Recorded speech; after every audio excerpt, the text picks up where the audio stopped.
here. This weekend, the 8th to the 9th of November, back in 1888, a fifth woman was brutally murdered in Whitechapel. But this murder was very different to the other four so-called Ripper killings.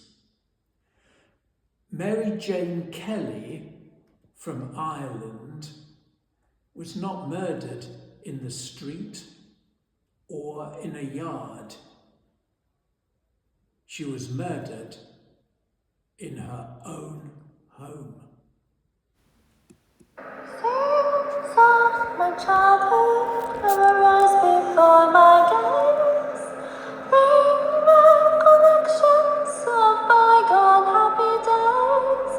When down in the meadow in childhood I would roam.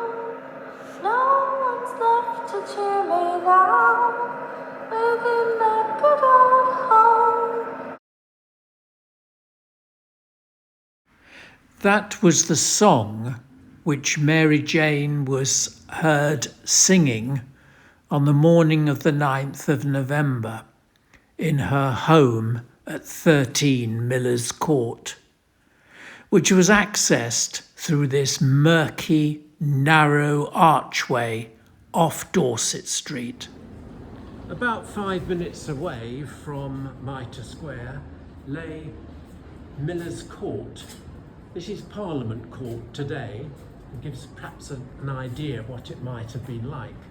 It's turned off of Dorset Street, and it's here where Mary Jane Kelly, the fifth victim of Jack the Ripper, once lived. In a, house you might call it, but really a partitioned off ground floor back room, which one newspaper described as a miserable apology for a dwelling. 12 foot long, 10 foot wide, uncarpeted, wooden bed, 2 small tables, 2 small chairs. Clothes dangling from the windows in place of curtains, a window pane that was broken. The crime scene was so hideous that full details were not reported in newspapers at the time.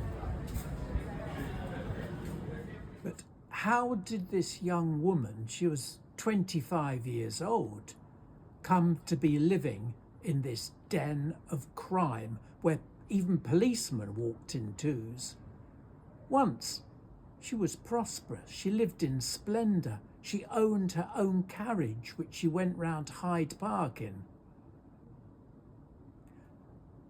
You can read about her rags to riches to rags story in my book, The Hidden Lives of Jack the Ripper's Victims.